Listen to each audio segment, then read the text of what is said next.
Hello my friends, my name is Paul. Welcome back to A Calm Touch of Fantasy. I haven't made a video in a while. The last one I made was at the beginning of March. So that covers the first week of March, and this is covering the next 3 weeks. So this is kind of like a March wrap-up basically. And I'm going to just talk about the books that I read during March and maybe a little bit of what's going on in my life at the end of the video. Here we go. So Norse Mythology by Neil Gaiman. I gave this a 2 out of 5. I think this book is for people that know nothing about Norse mythology or they know a lot about Norse mythology, to where they could really see the difference that Neil Gaiman has made in these retellings. I believe that these short stories are not that exciting. It's a good, very elemental knowledge of the Norse mythology.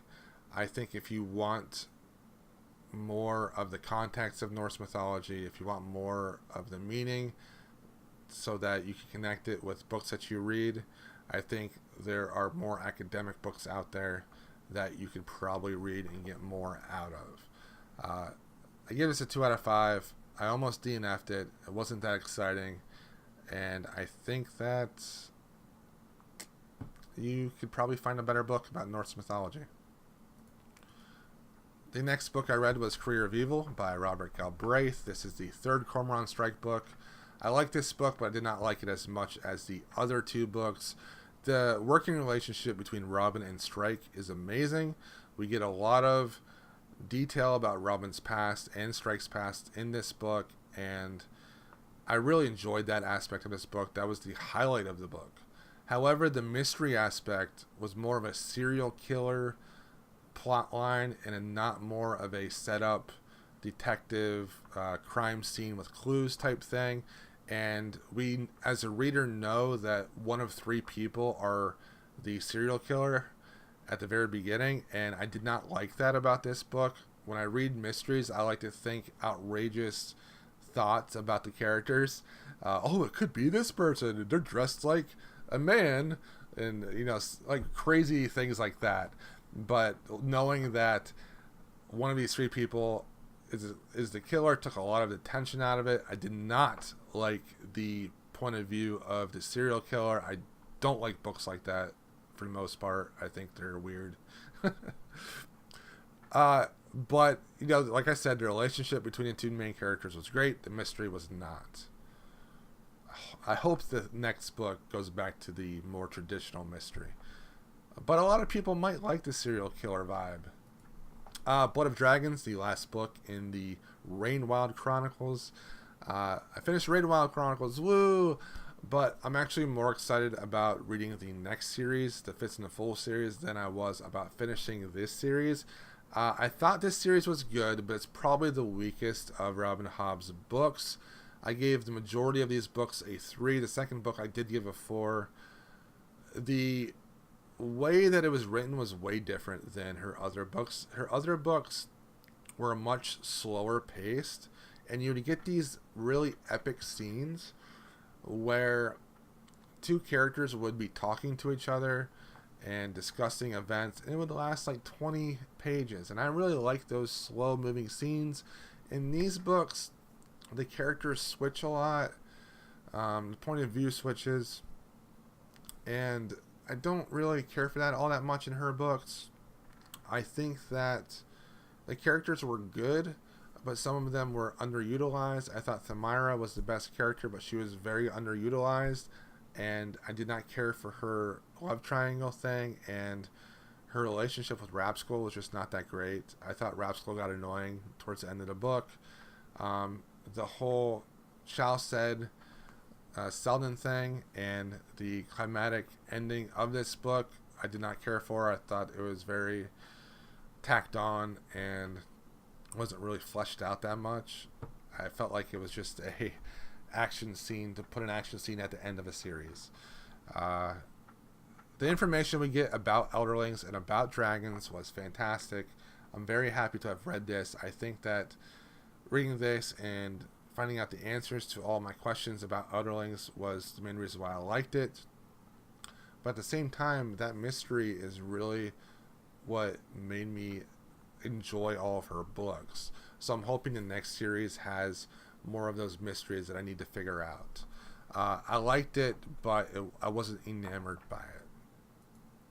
The next book I want to talk about is The Light Between Oceans by M.L. Stedman. I read this for my library book group. And this is about a man and his wife living out on an isolated island that has a lighthouse on it. And he is an ex-World War I vet, and she is a much younger girl that wants to have a family, but she's unable to have children.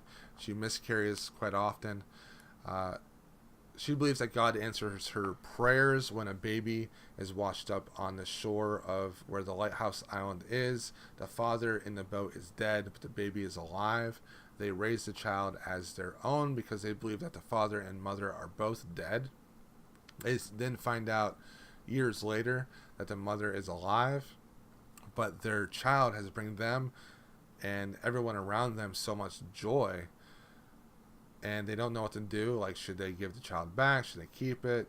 And so it ends up being the story of this young girl being torn between two families, one that is her real mother and one that is her mother that has raised her, and she definitely wants to be with them. And this is well written. The use of past and present tense was really well done. It's one of the better present tense books I've read as far as writing style. The actual plot just had some holes in it that I had a hard time overlooking, and it just wasn't that exciting. The ending was weird. The ending felt really convoluted at times. More often than not, authors need to add another chapter to the ending of their books to explain how they get from point A to point B. This whole jumping in time thing at the end of the book from one chapter to the next just does not usually work for me. And so this was a good book, well written, but the plot was a little weak. Chalk by Paul Cornell. This is a horror book by Paul Cornell. This is straight up horror. And this is about a young boy that is brutally bullied by these schoolmates. He's about 15. And this is all about being bullied in school and taking revenge. So this is like a fantasy revenge story for kids that are bullied. I had mixed feelings about that because on one hand, I think it sends a really bad message that it's okay to take revenge on people that bully you. But at the same time, I have to remember that this isn't a book written for children. This is a book written for adults, and it's a horror fantasy, and I should not be taking it so seriously. But at times, it just really straddled that line between like offensive and horror. And then I realized, that's what makes good horror books in the end. And that is why I ended up liking it. But the ending was such a mess. And at times I didn't really know what Cornell was really trying to write, what he was trying to say. I think it needed to be edited more. But I liked it, but it wasn't that great. Paul Cornell's writing style isn't something that I really love all that much. The last book that I read, and my favorite book of the month, was The Bear and the Nightingale by Catherine Arden. This is a Russian fairy tale story. It's set in the 14th century Russia, and it's like extremely cold. Winter is 8 months out of the year, and it's about a young girl named Vasa that can see these ancient spirits, these pagan spirits, and talk to them. And these pagan spirits protect the people that live in this area. But when a Christian priest comes in, he wants to try to save all the people from these pagan gods and pagan spirits. But there's also this like really evil pagan spirit, and he uses the priest to basically get rid of the other spirits so that this evil spirit can take over. So Vasa is trying to make sure that that doesn't happen, and she has another like demigod type of spirit that helps her, and he's like the spirit of winter itself. And it's a great book. I thought it was really well written. I thought the historical and fantasy elements were mixed extremely well. The only thing about this is that it is slow at the beginning. It jumps in time with Vasa as she ages. It's needed, but we don't get to the actual story that Arden wants to tell until about halfway through the book, and so in that regards, it is a slow story.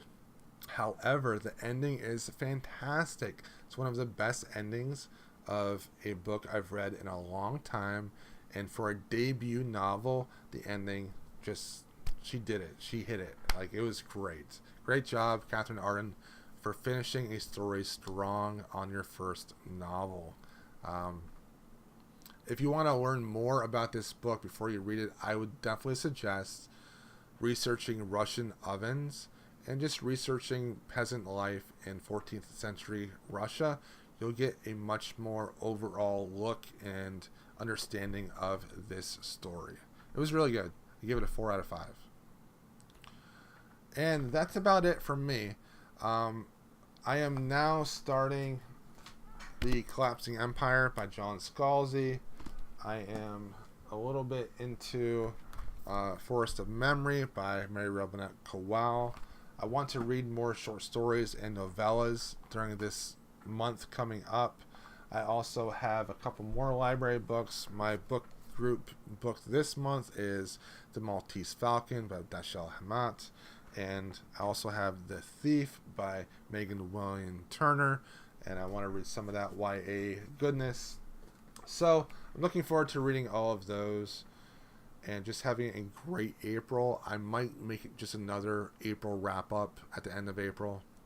I want to focus on consuming mostly right now. My creating juices are kind of low, and I just haven't been in the mood to do it, so I'm going to still keep consuming media and culture, and I want to get back into actually watching BookTube videos and talking to my friends, talking to people that are making the videos, spending a certain amount of time each day actually watching BookTube, because I really haven't, and I am starting to lose in touch with a lot of my friends, and I'm starting to lose my community aspect that I was always prideful of when I first started. So that is going to be my focus in April, and I'm looking forward to it and seeing how it works out. Also, Orphan Black, amazing show. You should watch it. I'm on season 4. Fantastic show. Watch Orphan Black. Don't watch Logan. Logan was bad. I did not like Logan. Anyways, that is my wrap up for March. Thanks for watching. Comment below, and I will talk to you guys later.